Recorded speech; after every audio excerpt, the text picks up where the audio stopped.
Hey, so as one commenter this morning so astutely pointed out, I'm not in my car and I'm not lying in bed. Is everything okay? The answer is yes, it is, but there is a reason why I am filming from my kitchen table in the middle of the day rather than when I'm reclining on the couch at night reading or sitting in my car in between walking around the track at the gym. And this channel has been really, really therapeutic for me. As you know, anyone who has watched this channel knows, I'm often sitting here going through my thought process like in real time, and that's been really beneficial for me. And I've also had to think through a lot of things in order to, you know, have anything to say about certain things. And I think the biggest benefit that I've gotten was the video. I'll link to it below. The video that I made about why I didn't think that my relationship, the way my relationship with Steve, it's not. I mean, it's not over, but I mean, you know, it's certainly on hiatus. And the way that played out after lockdown.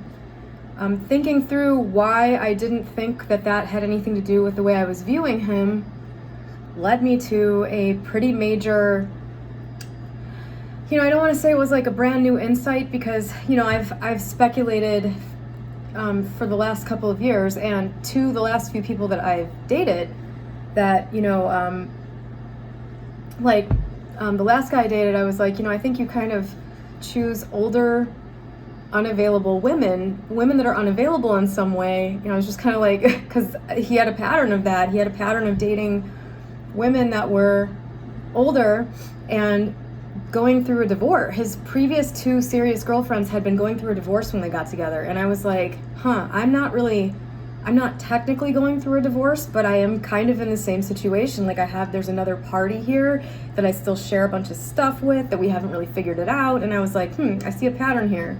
So, you know, in saying that to him, I was basically admitting on some level that, hey, I'm not completely available. Why do you keep picking this? You know, so it's not like this totally escaped my awareness, but when I made that video, I realized fully, okay, like, it's pretty obvious to me what needs to be done. Like, for me to move forward, you know, I've identified that I am not emotionally available because of this relationship that I have. And I think this was maybe a week ago, 10 days, I don't know how long ago it was, but pretty rapidly after that I decided that as much as is possible given the financial and business ties we have, that my ex and I need to separate. Like, we need to break the habit of the old relationship that we had. And, you know, like, we were still calling each other 4 or 5 times a day, seeing each other all the time, and having the same old dynamic, you know, the same old unhealthy stuff, like the same stuff we would piss each other off with, and, you know, like, stuff from the relationship. Like, my thing with him was, you know, like, I say stuff and you're not even listening to me. Like, I'll give you pertinent information about something, and because I'm your significant other, and because you watched your parents play this out, or whatever made you get this way, it's like you automatically dismiss me. That was an issue that I had with my ex, and it drove me crazy.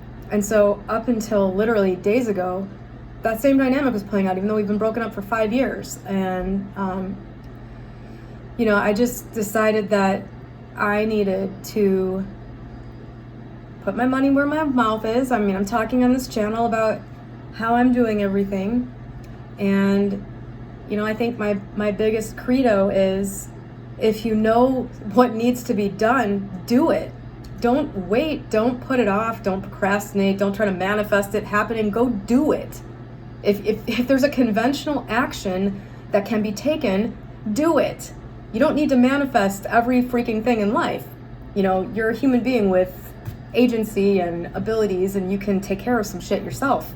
Like, give the divine intelligence a break and just do what needs to be done. And so, that's what I've done. I told him that I thought we needed to not see each other or talk on the phone, which are the two, big things big ways that we communicated. With the intention that it's not for a long, long, long time, but right now indefinitely. Like, I don't know when I'm going to want that to change again. And it's, I don't even know, I think it can be really easy to fool yourself into thinking that some unhealthy thing you have in your life can just be worked around or can just be ignored or something like that. Because this whole time, ever since he and I broke up in 2015, I've been trying to avoid fully letting go of, of him and that era. He's the best partner I've ever had, and what we did together is so amazing. We had so many adventures, and I have a lot of nostalgia for everything that we've created together and all the connections that we have, and I think I've just been kind of hoping that I would never have to do this, that I would never have to actually spend another day of my life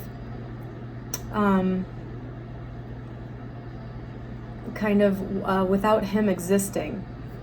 And it's really weird, it's been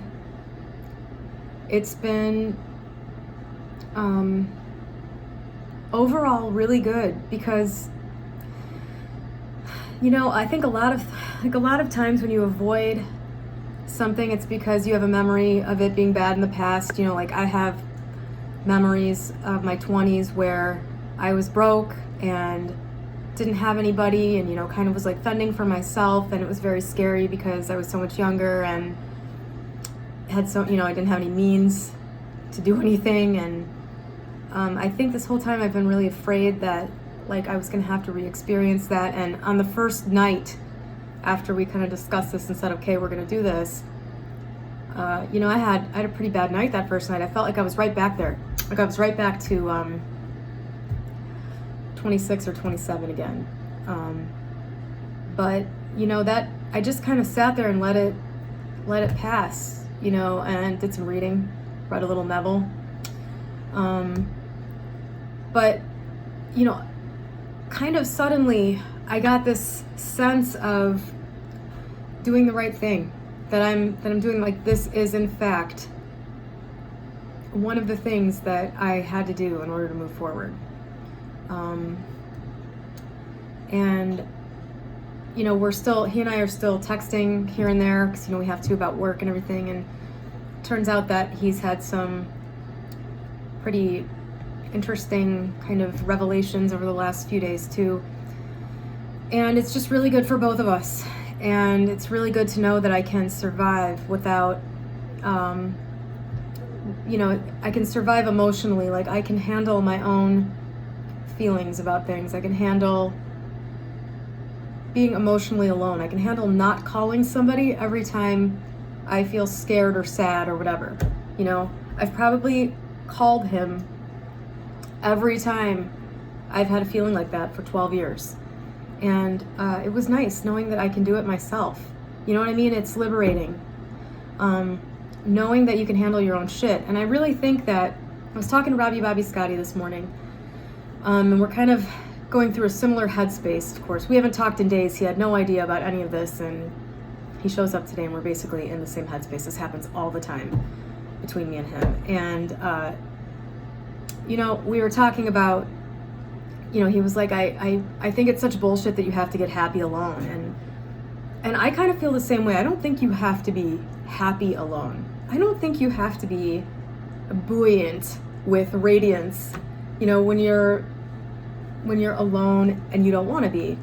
But I think the real key thing is getting comfortable enough with yourself and being alone and taking care of your own emotions.